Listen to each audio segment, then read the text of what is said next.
35 umgangssprachliche Ausdrücke, die du kennen musst. Hallo und herzlich willkommen.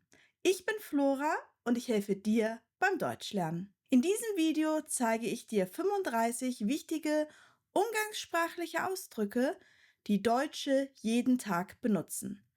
Ich erkläre dir, was sie bedeuten, wann du sie verwenden kannst und du hörst mehrere Beispielsätze, damit du sie direkt nachsprechen kannst. Los geht's. Krass sein. Krass. Krass beschreibt etwas, das sehr stark, extrem oder ungewöhnlich ist. Der Ausdruck kann positiv oder negativ sein, je nachdem, wie du ihn betonst und in welchem Kontext du ihn benutzt. Man verwendet krass, wenn man überrascht, beeindruckt oder schockiert ist. Beispiele: Das war eine krasse Geschichte, die du erzählt hast. Dein Fortschritt in Deutsch ist echt krass. Die Hitze heute ist einfach krass. Nummer 2. Verknallt sein. Verknallt sein bedeutet, dass du frisch und ziemlich heftig in jemanden verliebt bist. Oft benutzt du den Ausdruck, wenn es um einen neuen Crush geht, den man ständig im Kopf hat. Er passt vor allem in privaten Gesprächen mit Freunden oder Kollegen, nicht in sehr formellen Situationen. Beispiele: Seit Wochen ist sie in ihren besten Freund verknallt. Ich war als Teenager total in einen Sänger verknallt. Man merkt sofort, dass er in sie verknallt ist. Nummer 3. Keinen Plan haben. Wenn du keinen Plan hast, weißt du überhaupt nicht, was los ist oder wie etwas funktioniert. Man benutzt den Ausdruck, wenn man sich unsicher fühlt oder sich in einer Situation nicht auskennt. Er passt gut in Alltagssituationen, zum Beispiel bei Bürokratie, Technik oder neuen Regeln. Beispiele: Ich habe keinen Plan, wie dieses Formular funktioniert. Viele haben am Anfang keinen Plan, wie das in Deutschland mit der Anmeldung läuft. Ganz ehrlich, ich habe null Plan von Steuern. Nummer 4. Feuer und Flamme sein. Feuer und Flamme sein bedeutet, für eine Sache extrem begeistert zu sein. Der Ausdruck passt, wenn jemand sofort Lust hat, etwas zu machen und voller Motivation startet.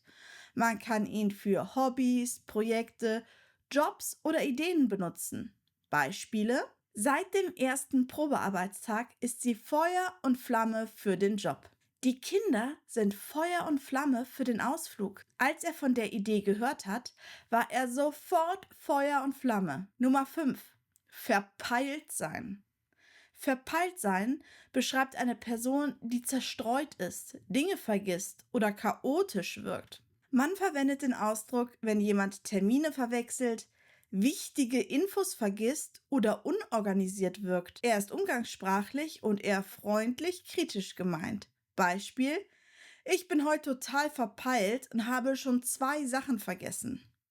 Sie ist manchmal etwas verpeilt, aber sehr lieb. Sorry, ich war gestern so verpeilt.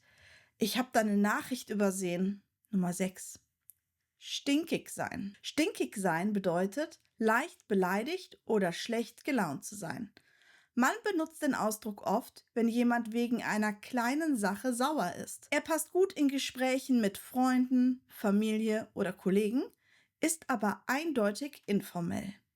Beispiele: Er ist stinkig, weil niemand seine Idee unterstützt hat. Sei nicht stinkig, nur weil der Plan sich geändert hat. Sie war den ganzen Abend stinkig, weil das Treffen abgesagt wurde. Nummer 7.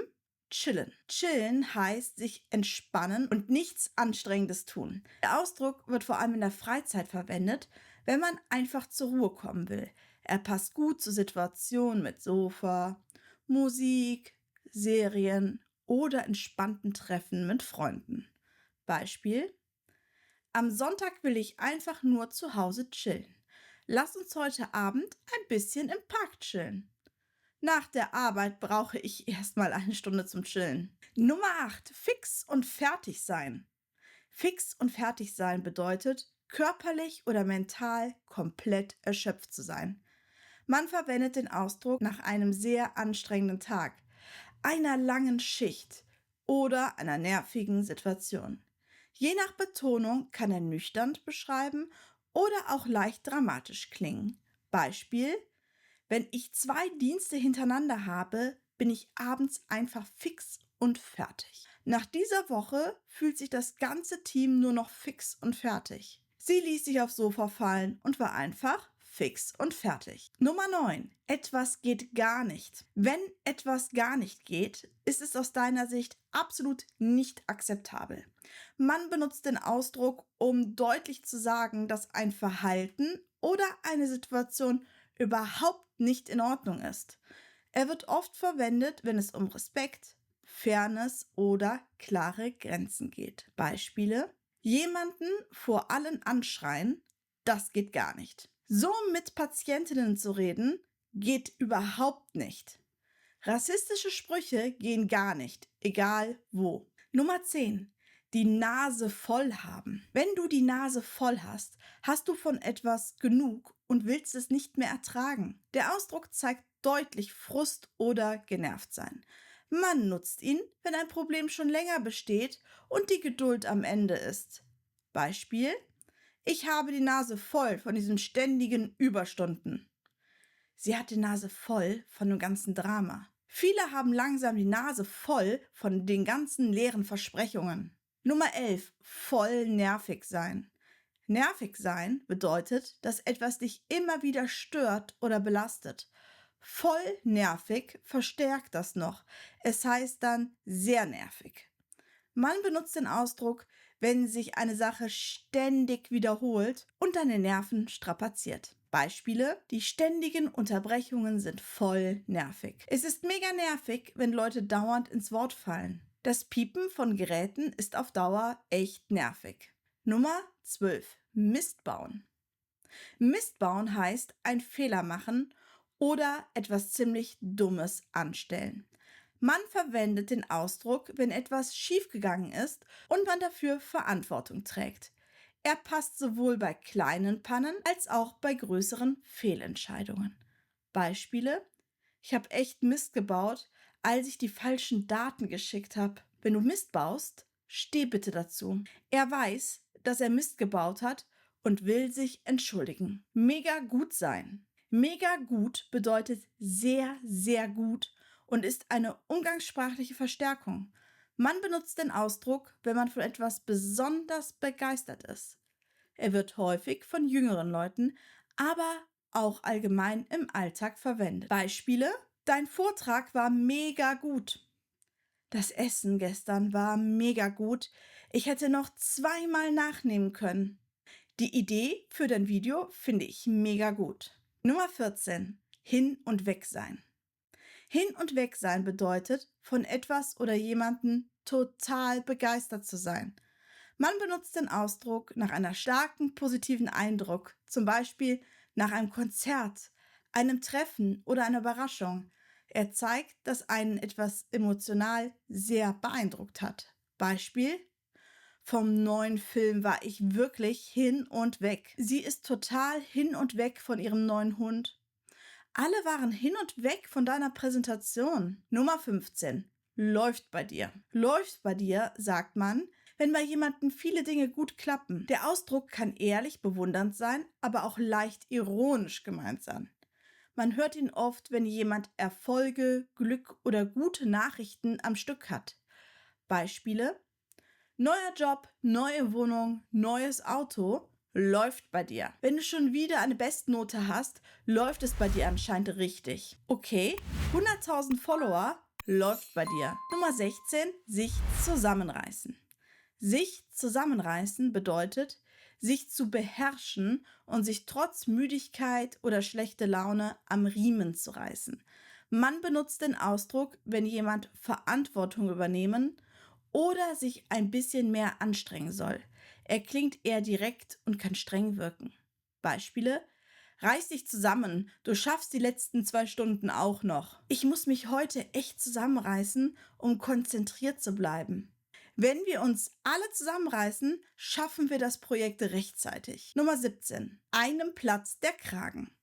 Wenn jemandem der Kragen platzt, wird die Person plötzlich sehr wütend. Meist hat sich der Ärger vorher aufgebaut und kommt dann auf einmal heraus. Der, Aus der Ausdruck passt, wenn jemand die Kontrolle über seine Geduld verliert. Beispiele: Als er sie wieder angelogen hat, ist ihr der Kragen geplatzt. Mir platzt gleich der Kragen, wenn das so weitergeht. Dem Chef ist gestern der Kragen geplatzt, weil niemand vorbereitet war. Nummer 18. Zoff haben. Zoff haben bedeutet Streit oder Ärger mit jemandem zu haben.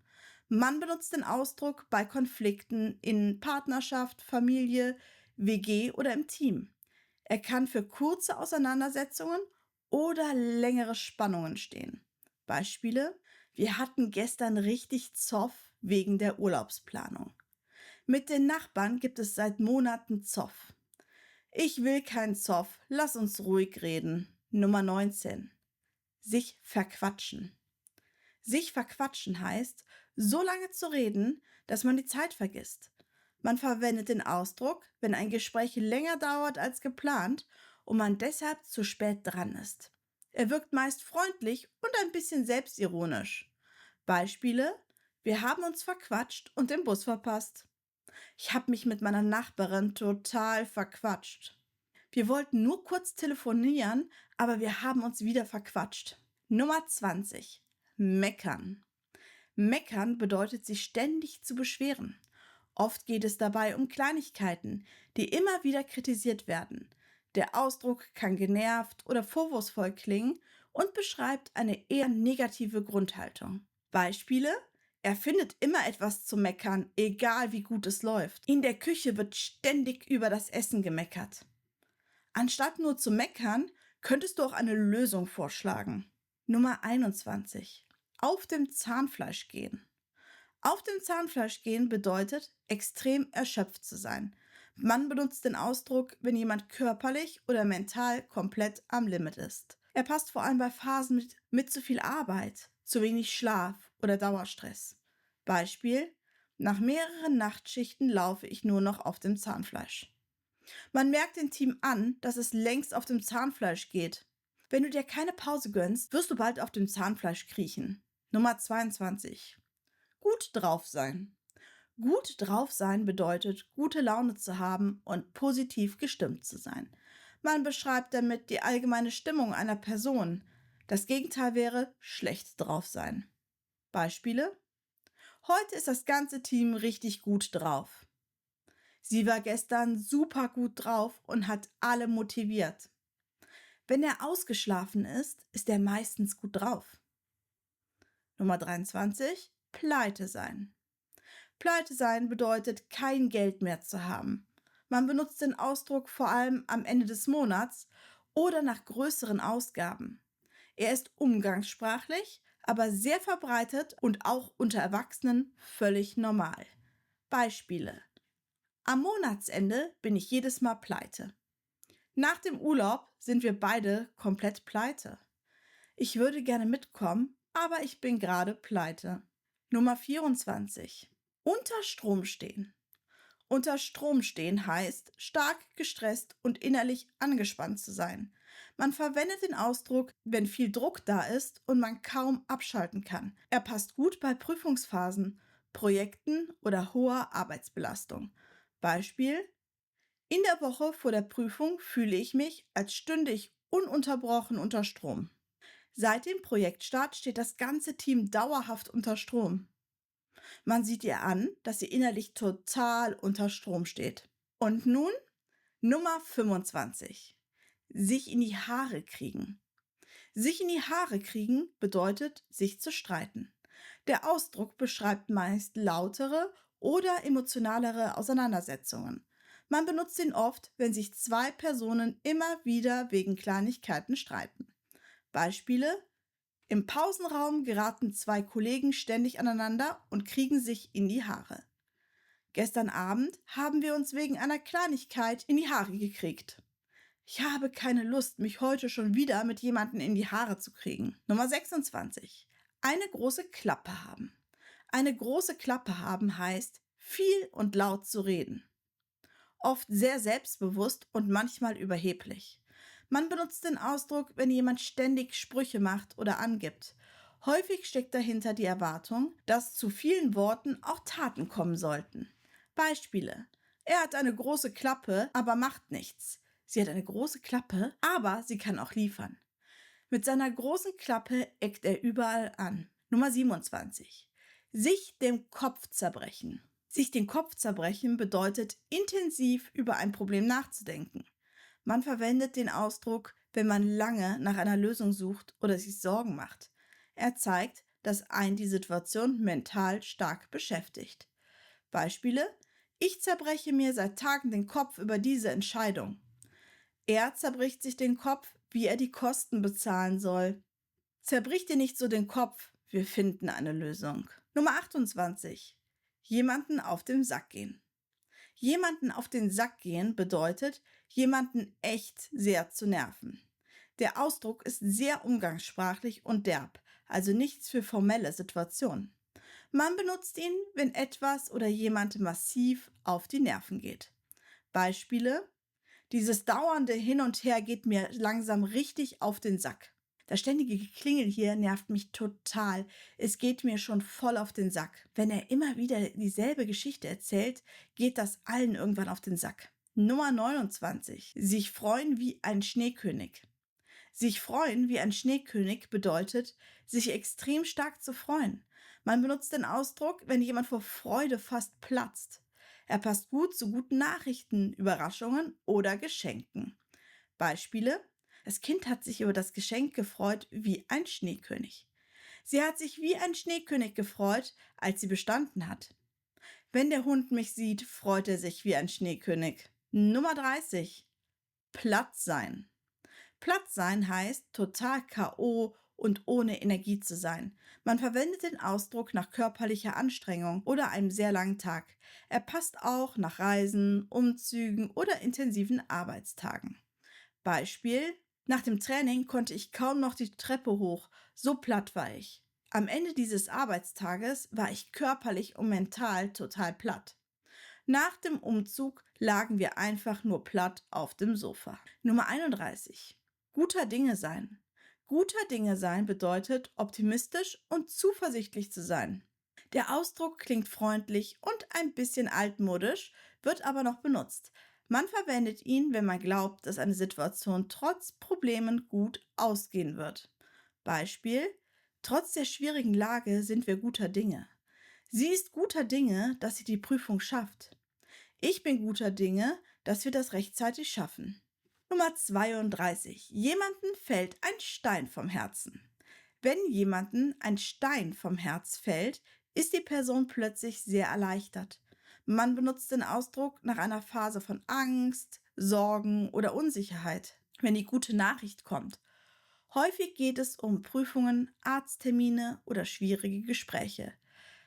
Beispiele: Als der Arzt Entwarnung gegeben hat, ist ihr ein großer Stein vom Herzen gefallen. Mir fällt jedes Mal ein Stein vom Herzen, wenn alle gesund nach Hause kommen. Nachdem sie endlich die Zusage bekommen hat, fiel ihr sichtbar ein Stein vom Herzen. Nummer 33. Schuften, ackern. Schuften oder ackern bedeutet sehr hart zu arbeiten. Man verwendet diese Wörter, wenn die Arbeit körperlich oder mental extrem anstrengend ist. Sie klingen umgangssprachlich und manchmal auch ein bisschen genervt. Beispiele: Sie schuftet jeden Tag 10 Stunden im Schichtdienst. Wir haben das ganze Wochenende durchgeackert.